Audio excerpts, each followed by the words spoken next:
están ustedes? Muy buen día, un gusto de saludarlos, porque hoy día les tengo un lujo de invitado. Vamos a conversar hoy día sobre un tema que ha estado en la palestra hace varios días, hace harto tiempo en realidad. Lo que pasa es que las últimas investigaciones periodísticas nos han dicho una serie de anomalías, a lo menos, por lo menos para mi idea, es que están pasando a nivel de Congreso, a nivel de gobierno, a nivel de administración del gobierno en general. Quiero conversar este tema con don Nicolás Enteiche. Él es abogado, profesor e investigador del Centro de Justicia Constitucional de la Universidad del Desarrollo. ¿Cómo estás, Nicolás? Muchas gracias por recibirnos hoy día. Buen día. Buen día, Miriam. Muchas gracias por tenerme en tu programa y una alegría estar con todos los espectadores. Oye, a ver, estamos todos expectantes de saber, tu profesión como abogado, en realidad te lleva mucho, la parte administrativa, te lleva a lo que me comentabas recién fuera de cámara, y es a la relación entre las personas y el gobierno, ¿no? El Estado Claro. más bien, ¿no? Sí, exactamente. Ahora, Básicamente la relación, sí, dime. Básicamente la relación entre las personas y la administración del Estado, que es básicamente el conjunto de los organismos que se materializan en el presidente de la República y algunos organismos autónomos, más simplemente los que no son tribunales y los que no son congresos, básicamente. Esa es la administración del Estado. Ya, perfecto. Ahora, yo justo te quiero llevar para el lado del que no es, de la No hay parte problema. del Congreso y eso, porque me gustaría saber, a ver, de repente vemos en las noticias a unos señores que son del Consejo para la Transparencia, y se habla mucho del Consejo de la Transparencia, y ellos dan opiniones sobre lo que se les está consultando. Cuéntame, ¿el Consejo de la Transparencia es autónomo del Estado? ¿Es un ente que puede calificar las actividades del gobierno de turno? Sí. A ver, el Consejo para la Transparencia, claro, forma parte de la administración del Estado. Y el Consejo para la Transparencia tiene por principal finalidad atender a las solicitudes de acceso a la información de los individuos, las personas a pie, como tú o como yo, que queremos conocer ciertos datos o cierta información que tiene la administración del Estado y que podría ser relevante para nosotros. Entonces, lo que hace este consejo es que una vez que una persona hace una solicitud a la administración del Estado y esta es denegada por alguna de las causales que señala la Ley de Acceso a la Información Pública, que es la Ley 20.285, es que la persona puede ir a este consejo para que este consejo analice el caso e inste a la administración a que entregue esa información que es pública. Entonces, claro, esa es una parte de la transparencia, ¿no? Sin perjuicio de ello, claro, existen muchos más organismos y muchas más instancias que pueden velar por lo mismo, tanto en la administración del Estado y también respecto a otros poderes públicos. Pero el Consejo para la Transparencia cumple una función bastante, en mi concepto, bastante loable y bastante positiva, porque más allá de su concreta labor ha puesto en la mira de las personas que la transparencia es una cuestión que es relevante y una cuestión que nosotros como personas podemos hacer valer. No por ser autoridades es que vamos a tener el título para acceder a esa información. Cualquier persona puede hacerlo, ¿no? Ya, perfecto. A cualquier persona de a pie, como dices tú, Sí. puede llegar, si pedimos un dato X y no lo niegan, lo pedimos a través del Consejo de la Transparencia. Me da la sensación de que por ese mismo lado, por esa vía, muchas investigaciones periodísticas han llegado a algunos resultados que han sido sorprendentes, ¿no? Sí. A ver, no sé si la palabra es sorprendente, porque en realidad todos como que creíamos, como que las pispábamos, como es, ¿no? El que algo estaba pasando. Y es sobre todo el tema de la transparencia en los gastos que se están llevando en los gobiernos de turno y sobre todo en el Congreso. Últimamente Sí. ha pasado eso. ¿Qué te parece a ti respecto de eso? La gran pregunta, ¿el Congreso debería tener un ente regulador externo que estuviera vigilando en qué gastan, por qué lo gastan y por qué tan caro? Sí, sí, muy buena tu aproximación cuando dices debería existir un ente externo. Yo creo que esa es tú apuntaste con una de las causas de un problema que no tenemos al día de hoy. Creo que el problema es muy anterior. De hecho, si uno se fija en los índices internacionales de transparencia internacional respecto al tema de la corrupción en el sector público, nosotros podemos constatar, por evidencia empírica, de que desde el año 2014 Chile ha bajado en la región como un país que es visto como transparente o no corrupto. Este estudio de transparencia, de ranking de transparencia internacional, que es muy reputado, que es muy reconocido, de hecho, Chile Transparente y otras organizaciones lo utilizan y lo publicitan, mide, entre otras cosas, el nepotismo, por ejemplo, la percepción de cómo se están persiguiendo los casos de corrupción y también cómo funciona el acceso a la información. Entonces, lo que ha ocurrido es que desde el año 2014 nosotros, como Chile, como país, hemos bajado. No obstante, nos hayamos mantenido desde el año 2017 al 2022 estables dentro de quizás una mediana gravedad, hemos bajado. Hubo una baja muy significativa entre los años 2014 y 2016. Entonces, Chile, en la región, en América Latina, es uno de los países que es percibido por los expertos como menos corrupto. Eso es así. De hecho, el primero es Uruguay como el menos corrupto, luego venimos nosotros. Pero eso no es, creo, un dato para que podamos estar tranquilos. Hemos bajado y hay que preocuparnos. Entonces, ese es el primer punto. Venimos a la baja, no venimos al alza. Lo segundo es conectar con lo que tú muy bien dices. ¿Debería existir un ente externo? Si nos fijamos en el poder del Estado, en el legislador, en el Congreso, creo yo que hay un problema.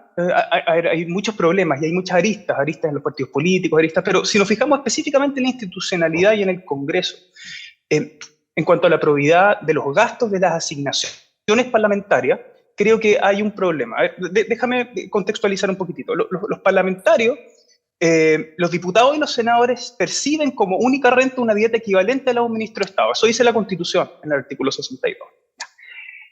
Sin perjuicio de ello, la ley de presupuesto, o sea, la ley que financia al Estado año a año, fija asignaciones y montos de dinero que pueden ser gastadas por estos diputados y senadores, una especie de extra, ¿no? Entonces, ¿qué es lo que ocurre? Que esta ley de presupuesto, de forma muy amplia, sin establecer ningún parámetro, básicamente, con muy pequeños párrafos, dice que, por ejemplo, en cuanto al Senado, que se van a transferir recursos para el personal de apoyo de los senadores y también para la asesoría externa de los senadores, grandes cantidades de dinero, ¿no? Y en la ley, al explicar esto, es muy pequeña la explicación, no señala límites, no señala bordes claros, sino que simplemente se remite, y ahora conecto con lo que tú me preguntas, a un Consejo Resolutivo de Asignaciones Parlamentarias. Ese Consejo Resolutivo de Asignaciones Parlamentarias, que es presidido por un senador, determina el dinero y el destino para financiar la función parlamentaria. Entonces, todos los gastos que tengan los parlamentarios como personas en el desempeño y el ejercicio de su cargo, evidentemente, ¿no? Como el gasto para contratar personal de apoyo, como el gasto para contratar asesoría externa, como los gastos operacionales, que son los que más duda cabe, como son el arriendo, los equipos, los celulares, la benzina, todas esas cosas son las que más dudas han generado al día de hoy. Son fijadas y son delineadas el marco dentro del cual se puede gastar por este Consejo Resolutivo, que es un consejo que tiene una dependencia, al menos en el nombramiento, respecto de los mismos controlados, que son los senadores y los diputados. Entonces, ahí la base de tu pregunta creo que da lugar a un pequeño desarrollo respecto al problema que puede producirse ahí. Si es que este Consejo Resolutivo es el que fija las pautas, en cuanto a qué se puede gastar, porque la ley no hace su trabajo, mi concepto se queda corta, no desarrolla cuáles son los marcos o los límites de estos recursos que se transfieren. es que, claro, uno puede ser suspicaz. Uno podría decir perfectamente, claro, no existe una autonomía real de un organismo como puede ser la Contraloría General de la República, que hace ese mismo trabajo respecto de la administración del Estado. La Contraloría General de la República, creada el año 27, que efectivamente es completamente autónoma, no tiene ninguna dependencia de los controlados, absolutamente ninguna. Entonces, ¿por qué aquí el modelo es distinto? Uno podría decir. ¿Debería generarse un sistema diverso? Entonces, ese es uno de los puntos, hay mucho, esta conversación podría dar para mucho, pero ese es uno de los puntos en los que yo sí pongo acento. Debería quizás cambiarse eso. Y eso se agrava porque quien fiscaliza estos montos, los gastos cuyos fines están fijados por este Consejo Resolutivo de Asignaciones, es un comité de auditoría parlamentaria. Y ese comité de auditoría parlamentaria es nombrado por los mismos senadores y diputados en ejercicio. Entonces, con ello no estoy diciendo que exista un fenómeno de corrupción institucional por eso, ¿no? No para nada. De hecho, quienes forman parte de estos comités son reputados profesionales que deben cumplir requisitos técnicos y está muy bien. Pero creo yo que este mecanismo de nombramiento no es el ideal. Debería ser completamente externo. Esa es mi opinión. Sí, Esa es una patita del problema. Sí. Oye, a ver, tú mencionaste un montón de cosas ahí, como dice, podríamos estar conversando mucho rato sobre el tema, pero sí. Entonces quiere decir que el rol fiscalizador, más bien denunciante, ¿no?, que se está haciendo por el lado del periodismo sería fundamental en este momento, porque el tema de las tarjetas de benzina no se habría sabido por un reportaje de un medio, el tema de los arriendos de las oficinas, el tema de que se ha hablado muchas veces de la cantidad de gente que se está contratando y que muchos de ellos son muy familiares o muy amigos o muy cercanos o al consuegro o etcétera, que de repente uno dice, bueno, pero es experto y hasta ahí llegamos, no se avanza más allá. Sería el paso para avanzar más allá. La Contraloría no puede meterse si no hay un oficio en el que dice, oiga, investigue. La Contraloría no puede revisar estos temas, dado que tiene por fin la Contraloría fiscalizar en este contexto los actos de la administración del Estado, y el Congreso está fuera de este poder, de este poder, ¿no?, del poder legislativo. Entonces, no puede la Contraloría fiscalizar esto, como tampoco puede fiscalizar a los tribunales de justicia. Hay un problema institucional ahí. ¿Podría ser una modificación la que tú propones, esta de que la Contraloría tuviera estas atribuciones? Sí, podría hacerse, tendría que haber una modificación constitucional al efecto. La Contraloría es un organismo muy reputado, ¿no?, en todo sentido de la palabra. Podría ser. Sí, el punto que quisiera hacer, Miriam, es en cuanto a lo que tú comentaste, la benzina. En todos los poderes del Estado, tanto del Poder Judicial, del Tribunal Constitucional, en todos los poderes del Estado, en todos los organismos autónomos constitucionales, existe esta permisión. O sea, es posible que quienes dirigen estos órganos o forman parte de un órgano colegiado, directivo, tengan la posibilidad de tener un auto, algunos pueden tener chofer incluso, y tienen gastos de benzina que son fijos, ¿no? El punto está en que por qué aquí, en el caso del Congreso, se ha levantado la bandera roja, ¿no? Y yo creo que se ha levantado la bandera roja respecto a esto por lo que veníamos conversando antes, porque quien fija las pautas de cuánto se puede gastar y cómo se puede gastar ese dinero son los mismos controlados, son indirectamente los mismos controlados o alguien nombrado por él. Entonces, ahí hay un problema, ¿no? No necesariamente está mal, creo, en mi concepto, que existan estos gastos de combustible, porque los parlamentarios trabajan en una zona, sobre todo los que trabajan en zonas extremas o regiones muy grandes o distritos muy grandes, que necesitan eso para ir a ver a sus electores, ¿no es cierto?, y conversar con la gente que está en el distrito. El punto está en cómo se fijan las reglas, ¿no? Entonces, si uno ve, hay una resolución que puedo dejar, no sé si copiar el link para los espectadores en el chat, no sé si se verá. Hay una resolución muy reciente de este Consejo Resolutivo de Asignaciones que fija todas estas pautas. ¿Para qué se puede usar el dinero del combustible de los vehículos? ¿Cuántos vehículos se pueden tener registrados por parlamentario? Que no es uno, pueden ser más de uno. ¿Cómo se rinde el gasto? ¿Boleta o factura? ¿Qué pasa con los vehículos arrendados? ¿Cuál es el régimen de los vehículos arrendados? Aspectos tan específicos son fijados por este comité. Yo no estoy diciendo que las reglas que fije el comité tampoco estén mal, puede ser que estén bien. El punto es que creo que hay un problema de legitimidad de fondo, ¿no? Entonces, cambiando quizás la orgánica, podría legitimarse, incluso a ojos nuestros, de la ciudadanía, el gasto en combustible, que es una cuestión común y que no está mal. No sé si me entiende, el problema está en quién fija las reglas antes que las reglas fijadas. Voy a copiar el link. Exactamente, sí, nosotros lo vamos a poner durante la entrevista. Oye, justamente el tema ese de la normativa, que parece ser que está como bien restrictiva, ¿no? Está bien normada, más bien dicho, pero ¿por qué tenemos que caer en que, a ver, no, es que el bombero preguntó mal, o el bombero no preguntó, o porque la tarjeta, no sé, me fue, no tenía idea que no la tenía? A ver, yo creo que ahí también hay una parte de que a lo mejor a la clase de ética nos fuimos, parece, ¿no? Entonces, de ser un país, como dices tú, que nos decíamos siempre que éramos, no, nosotros jamás, no somos corruptos, y resulta que levantando un poquito la alfombra encontramos mucho polvo debajo, mucho azúcar. Un tema de legitimidad que dices tú ahí también. Sí.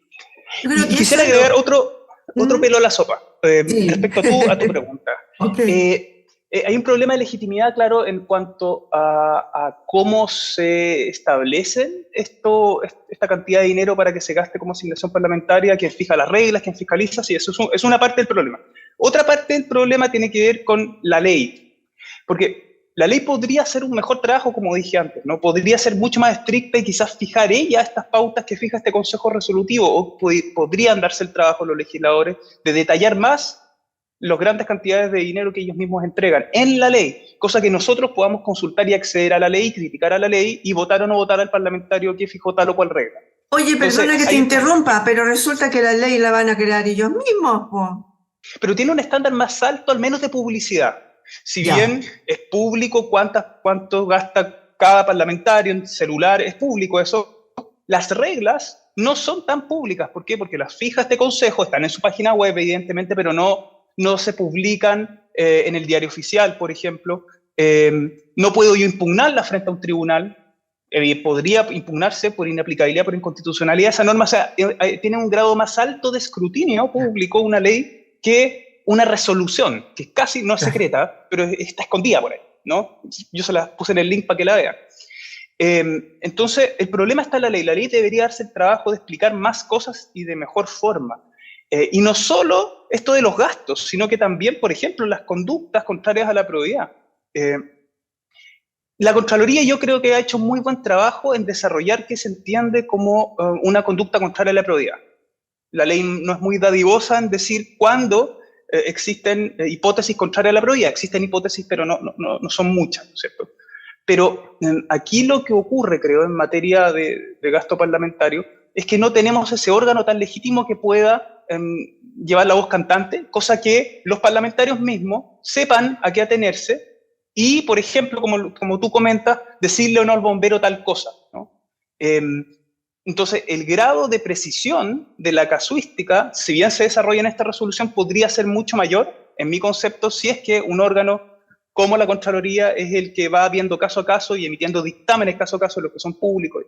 Entonces, claro, hay un doble problema en la ley y en la legitimidad del sistema. Y todo eso deriva, Miriam, en que al final nosotros percibamos, y los expertos perciban, que Chile es cada vez más corrupto, ¿no? Y eso es real, no es una percepción que podamos sentir en la calle. De hecho, esta encuesta que te dije, este ranking, no se hace preguntándole a la gente en la calle, sino se le pregunta a los expertos, a las personas que saben de esto. Y también se le pregunta a las personas que tienen negocios en Chile. Entonces, ¿cómo perciben el sector público? Cada vez va a la baja. ¿Eso qué significa? Menos inversión, aparte, bueno, evidentemente eso va contra la fe pública, confiamos menos en lo público, en el Estado, y eso es todo negativo, no hay nada positivo en eso.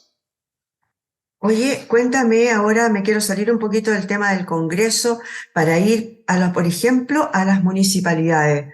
También hemos visto últimamente muchos concejales que acusan ahora de cosas pasadas.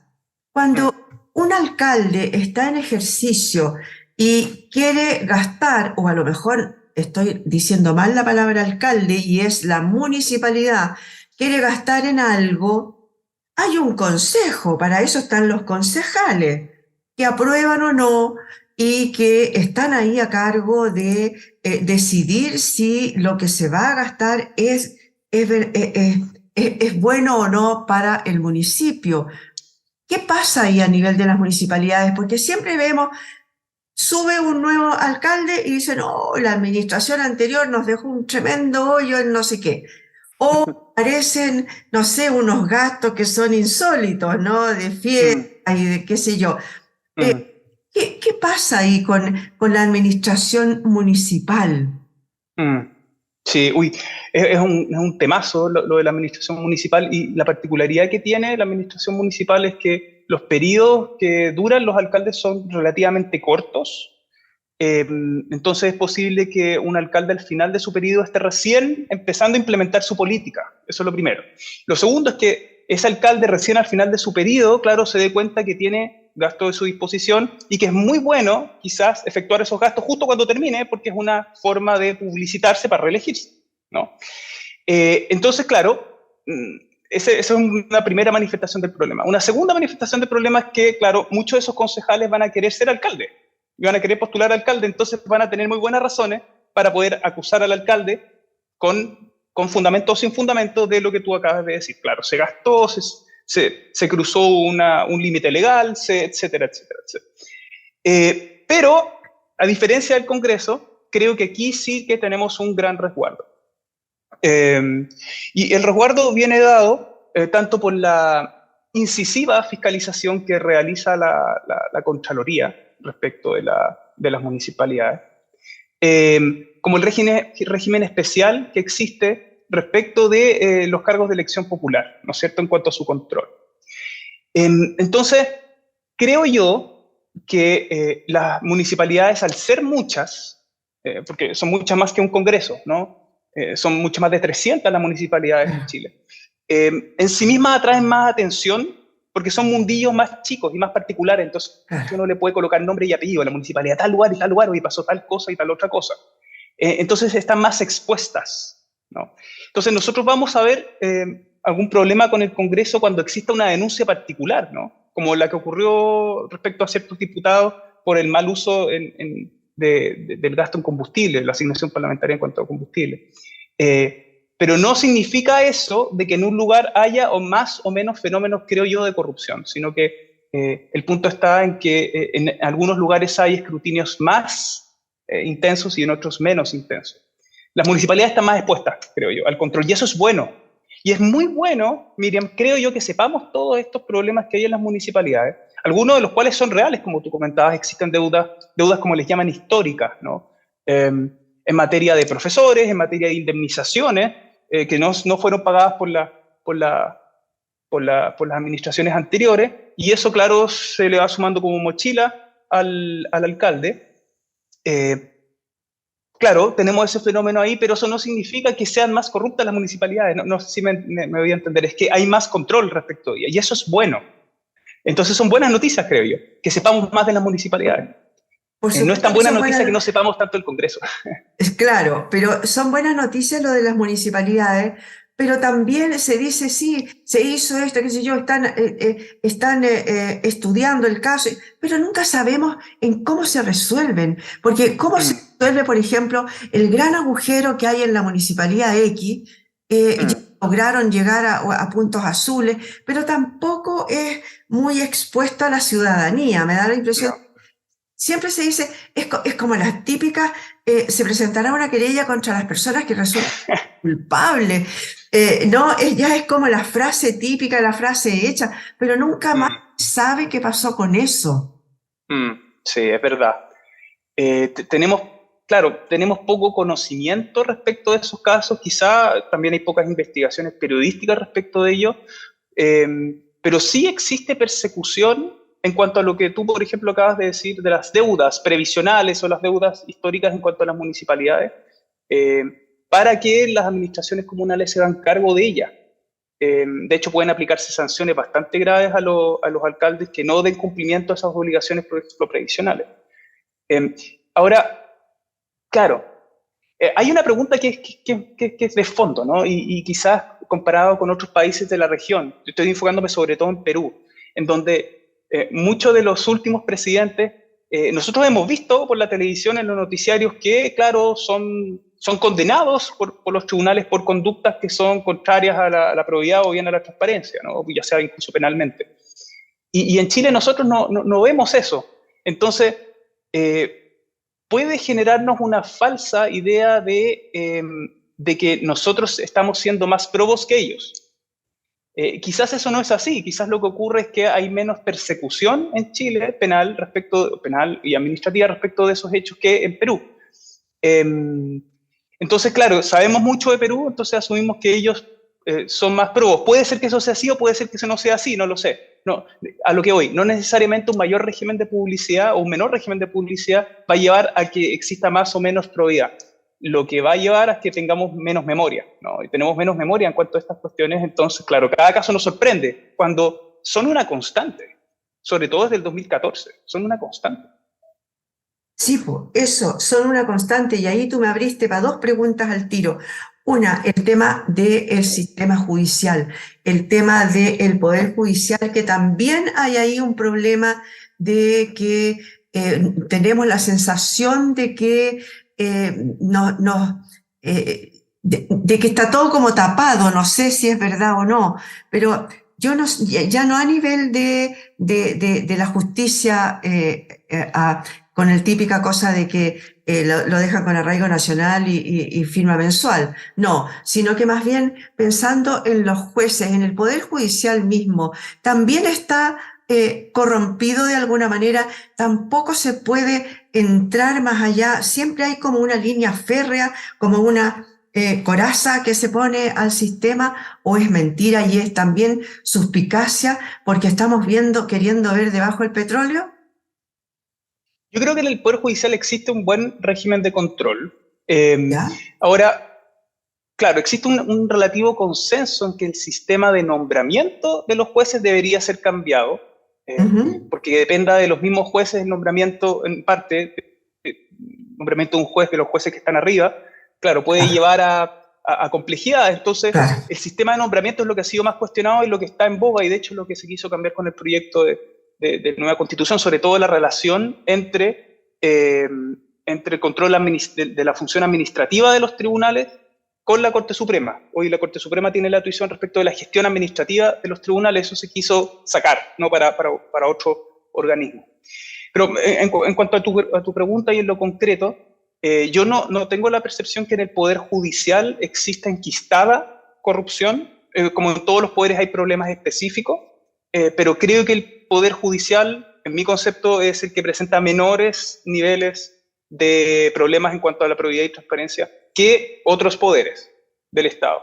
Entonces yo en ese sentido me quedaría bastante tranquilo, y creo que se está haciendo un muy buen trabajo por la Corte Suprema en ese aspecto. Así que no, en ese punto no detecto problemas, problemas grandes, no detecto problemas grandes. Perfecto. Oye, Nicolás, se nos acabó el tiempo. Con la Chita deberíamos haber conversado mucho más en realidad, pero nos citamos para otra vez, ¿te parece? Porque me faltó preguntar, por ejemplo, qué pasa con la Contraloría, porque se demora tanto de repente en algunos controles que hace, ¿no? En algunos estudios, en algunas investigaciones, y también porque a lo mejor hay falta de fiscalizadores, etcétera. Bueno, 1.000.000 de gracias por haber estado hoy día con nosotros, Nicolás. Oye, Miriam, un gusto haber estado contigo, un agrado la conversación, y ojalá que a los televidentes, no sé cómo se dice, espectadores del programa, también les haya parecido interesante. Pero obviamente que sí, porque es algo que ha estado tan en todos los días, ¿no es cierto? Todos los días vamos conociendo cosas que nos sorprenden o que nos afirman en algo que ya lo veníamos sospechando, digamos, de hace mucho tiempo. Conversamos con Nicolás Enteiche, abogado, profesor investigador del Centro de Justicia Constitucional de la UDD. Muchas gracias por haber estado hoy día con nosotros en este punto de encuentro.